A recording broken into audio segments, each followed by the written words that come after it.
Bonjour, je suis ici avec Donatienne, une nouvelle amie que je viens de rencontrer, qui a une vie très très passionnante, très libre esprit je crois, et elle est prof de chant et beaucoup d'autres choses. Et simplement, comme je ne connais encore pas beaucoup de toi, mais j'aimerais aussi de le découvrir à travers cette interview. Est-ce que tu veux bien nous raconter un petit peu ta vie? Donc aujourd'hui, on a vécu quelque chose d'assez fou parce qu'on était au milieu de la ville.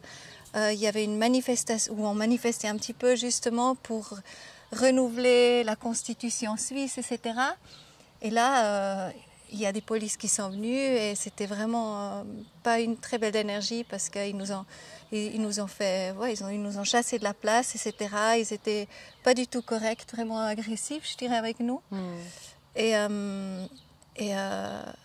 Et là, on s'est retiré, puis il y a un ami justement qui est resté avec la police et là, on a commencé à vraiment envoyer de la belle énergie. Donc c'est ça aussi ce que tu fais, donc tu apportes le subtil dans le matériel, c'est juste, dans l'invisible dans la matière, avec des prières, des choses comme ça. Je crois que tu fais des cercles de prières aussi. Est-ce que tu veux nous raconter un petit peu qu'est-ce qui se passe dans des moments comme ça, ou qu'est-ce qui se passe quand on apporte, par exemple, une prière dans un moment comme on a vécu aujourd'hui? En fait, souvent, on fait appel à notre mental pour défendre un point de vue. C'est un peu ce qui s'est passé aujourd'hui. Et je pense que c'est une bonne chose, mais qu'il y a aussi l'autre aspect, c'est de faire appel au monde subtil parce qu'ils sont là. Ils sont réellement à notre disposition. Ils n'ont qu'une envie, c'est de nous aider. C'est d'être là pour nous aussi. Et quand on fait appel, que ce soit aux guides, aux êtres de lumière, aux anges, à toutes ces entités qui sont d'une force extraordinaire et extrêmement lumineuse, on voit qu'il y a tout d'un coup des interactions ou alors justement des interactions où il y a beaucoup de réactifs qui se décantent. Il y a tout d'un coup comme une respiration qui vient, voilà, apaiser ce qui est en train de se produire et qui évite ainsi de dégénérer. Et ça a été le cas. Il y a eu un moment où les choses se sont apaisées et puis on a pu reprendre le cours de nos vies. Et je crois beaucoup à ça et je l'ai expérimenté bien des fois dans ma vie, bien des fois. Je me souviens d'une fois où je rentre de voyage, je me souviens le dimanche soir, je rentre du sud de la France et le lundi matin j'avais un avion pour voir ma famille en Italie. Et dans la précipitation, j'oublie mon passeport. Et donc j'arrive à l'aéroport de Genève, c'était il y a 3-4 ans, et pas de passeport. Donc pour prendre l'avion, c'est pas bien. Et dans mon esprit, je me voyais dans les bras de ma cousine en Italie le jour même. C'était une évidence et je n'ai pas lâché le doute là-dessus, tu vois. Et j'ai envoyé de la lumière, Donc j'ai été vers une première personne responsable qui m'a dit pas question. Une deuxième personne responsable qui m'a dit pas question. Et puis une troisième personne. Et là, je me suis vraiment posée, je me suis vraiment entourée de lumière et j'ai dégagé de la lumière. Et la personne m'a regardée, mais profondément dans les yeux, vraiment un regard d'une profondeur. Et elle m'a dit, c'est bon, vous pouvez y aller. Quoi? Et j'ai pu prendre l'avion sans passeport. Et elle m'a dit, par contre, sur place, il faudra effectivement dénoncer une perte de passeport, on vous le refera, parce que sinon vous ne pourrez pas revenir chez vous. Et donc ça, c'est une des expériences que j'ai faites. Ça, c'est extraordinaire. Voilà, des expériences comme ça. J'en ai une autre qui est assez forte aussi. Je rentre d'Afrique et puis je ne sais pas ce que je fais, mais enfin, je mets la clé dans la porte à l'intérieur. Et puis, je commence à faire des rangements dans la maison. Et puis, c'est 11 h du soir. Et je ne sais pas pourquoi, je me dis, je vais descendre la poubelle.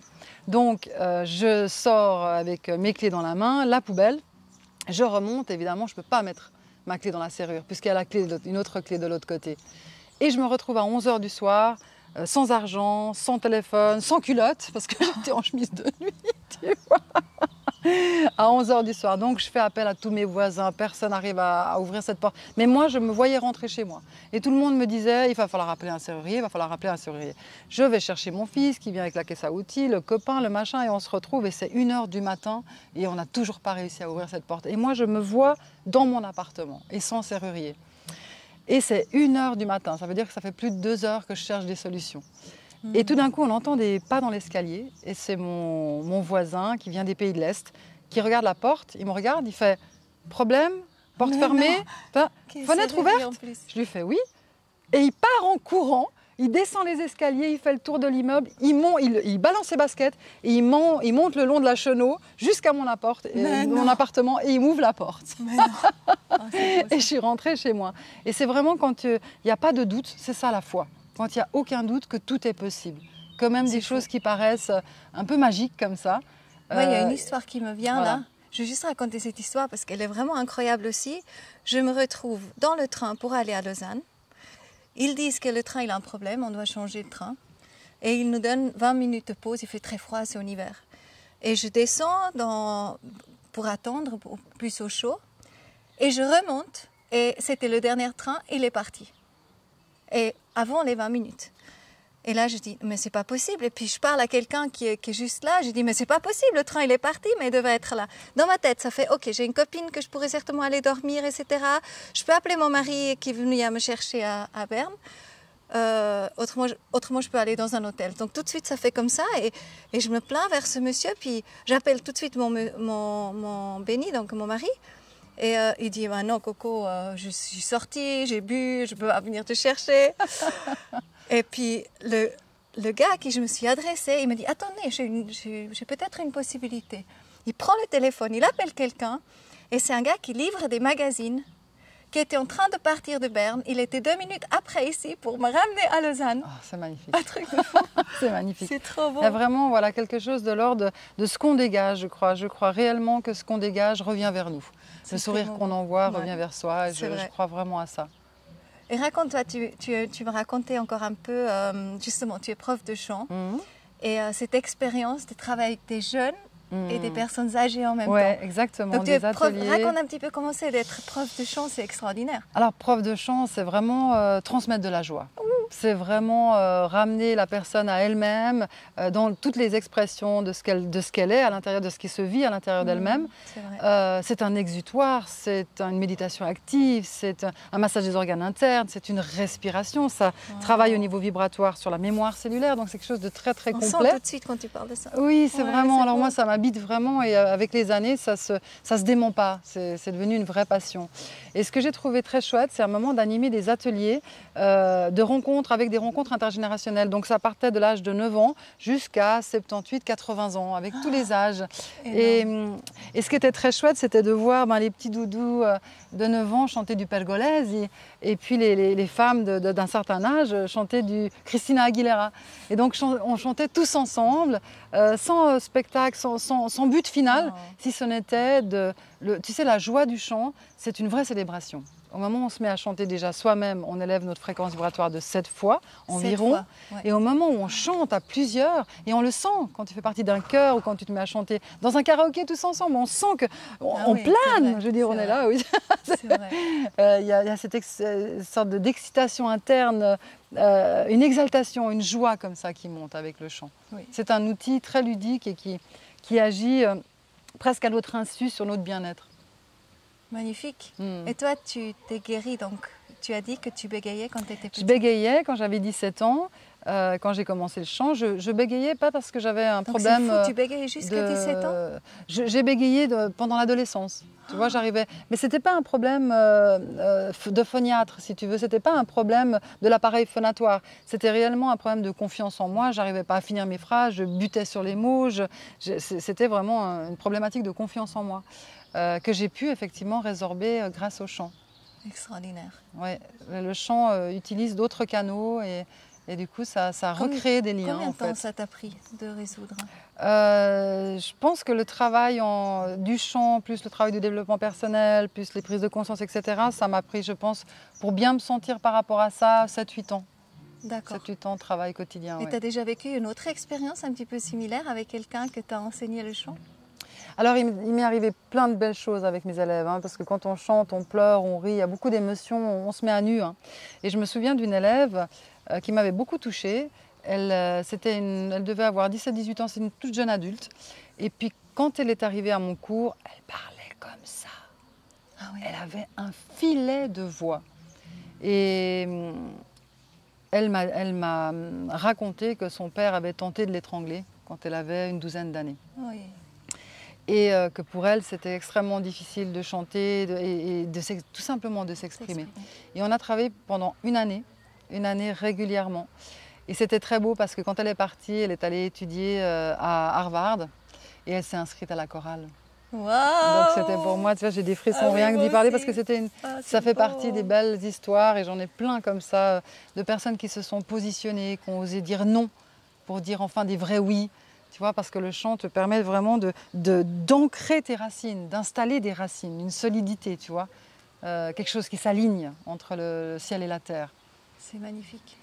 Moi, je connais un peu Marianne Sébastien, Voix oui, libre. Oui, bien sûr, Voces Libres. Ouais, c'est magnifique aussi. Hein. Je connais un petit peu ce qu'elle fait elle à chaque fois. C'est une personne qui dégage quelque chose d'exceptionnel. Ah, elle est exceptionnelle. Elle a une énergie, une force, quelque chose de solide comme ça qu'elle transmet. Et qu'elle offre son au monde, vraiment. Son parcours est magnifique. Ouais. Ouais, c'est magnifique. Est-ce qu'il y a encore quelque chose d'autre que tu aimerais partager?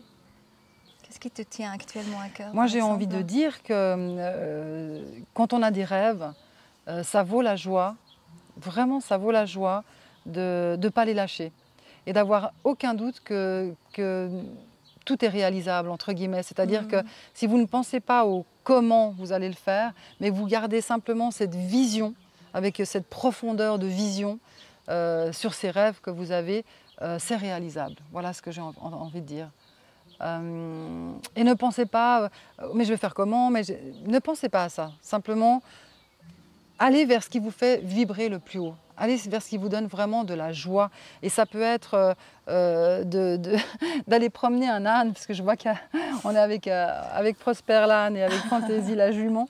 Et d'aller promener un âne ou d'aller élever des ânes, comme ça peut être d'aller travailler à Wall Street, peu importe, l'important c'est que ça vous fasse vibrer vraiment. Ou aller au milieu des lémuriens. Ou au milieu des lémuriens, parce que votre vibration, votre joie impacte le monde. Et je pense que c'est à mon sens, la plus grande responsabilité qu'a l'être humain. C'est quelle trace je laisse derrière moi. De quelle manière j'impacte le monde dans mon quotidien et à chaque instant, hein, pas juste parce que je vais faire des grandes choses. Non, juste qu'est-ce que je vibre ici maintenant. Parce que c'est à mon sens ça qui impacte le monde. Moi, c'est très intéressant parce qu'il y a 15 ans, presque un petit peu plus peut-être, j'avais la vision d'une maison qui va servir le monde, où on va raconter des histoires, qui va accueillir des gens, que les histoires peuvent aller dans le monde. Et j'ai eu cette joie en moi et cette certitude que cette maison allait arriver, que je n'ai parlé sur tous les toits. Je l'ai parlé tout autour de moi. Alors qu'elle n'était pas encore là, mais non, pas du tout. Persuadée. Voilà, j'étais persuadée à ce moment-là, j'avais ça en tête et vraiment je racontais ça partout. Et après, cette maison, elle n'est absolument pas arrivée tout de suite. Mais tout d'un coup... Le processus s'était enclenché. Oui, c'est ça. C'est aussi important de savoir ça. Semer la graine. À chaque fois qu'on ressent de la joie pour quelque chose, la graine, elle est posée. Et c'est vrai, après, ça prend à un moment donné... Exactement. C'est magnifique. Hein? Merci. Et raconte-moi encore, parce que ce qui m'intéresse aussi, tu vas partir peut-être à Madagascar. Écoute, au milieu des lémuriens. Plus exactement à Sainte-Marie, à l'île de Sainte-Marie, chanter avec les enfants, faire du théâtre dans un site de formation. Mais vivre là-bas? Ils vivent pendant 6 mois dans un premier temps. D'accord. Et puis ensuite, si ça me plaît, si le travail que je fais plaît, si avec les enfants ça se passe, enfin voilà, si tout se passe comme j'ai le désir que ça se passe en tout cas, j'ai la possibilité effectivement d'être nommée chef de projet et puis de passer 1 an et puis de renouveler 1 an et puis ensuite, si je m'y plais, pourquoi pas y vivre. Enfin voilà. Alors, ce que je fais maintenant, parce qu'il y a évidemment ce Covid qui fait que les frontières, pour l'instant, ne sont pas réouvertes. Hein. On est le 30 mai 2020, donc on est dans des dates historiques du changement de paradigme, de la bascule qui est en train de s'opérer dans le monde. Ce que je fais maintenant, c'est que je me suis entourée chez moi de plein de photos de l'île de Sainte-Marie. Ah oui. Et donc, je n'oublie pas de rester dans cette foi que ce projet va se réaliser parce que c'est vrai que j'y tiens beaucoup. Ouais, et puis je remets sinon dans les mains du divin parce que si je dois prendre une autre route, le plan divin, ce sera tout aussi bien. C'est ça. Et je dois dire, en ce moment, je suis très fan de Madagascar parce que c'est effectivement, j'y tombée très amoureuse maintenant des lémuriens. Là, j'ai éperdument perdu, je crois. Et l'autre chose, c'est que le président de Madagascar, il est sorti de l'OMS et du coup, il se rappelle, il a dit, mais nous, on a déjà tout chez nous. Il faut qu'on se rappelle de tous ces remèdes qu'on a, contre toutes les maladies C'est ça. et qu'on soit nouveau ingénieux nous-mêmes Complètement. et qu'on ne dépend plus en fait Soyons de l'extérieur. créatifs, Donc réutilisons ce qu'on a. c'est vraiment un pays d'exemple, je pense, Complètement. à soutenir 100% et apporter leur sagesse ici. Hein. Ils nous ont donné une très très belle leçon. Oui, Une très très avec belle leçon de vie. l'Artémis qui disent Ouais, avec l'Artémis ça l'Artémisia. guérit vraiment le Covid-19. Et puis un système immunitaire qui est moins défaillant que le nôtre dans nos pays super évolués entre guillemets. Donc non, c'est un très bel exemple. Et les pays pauvres entre guillemets nous ont donné une belle leçon de vie. Et je pense que c'est le début. Et c'est le début. Ouais, c'est le début. Quand ils vont tous se réveiller à eux, ces pays, Ouais, à leur plein créativité, d'espoir, à leur plein richesse. ouais, c'est plein Ça va vraiment. être fou. Waouh. Merci Donatienne. Merci à Magnifique. toi. Bienvenue, bienvenue.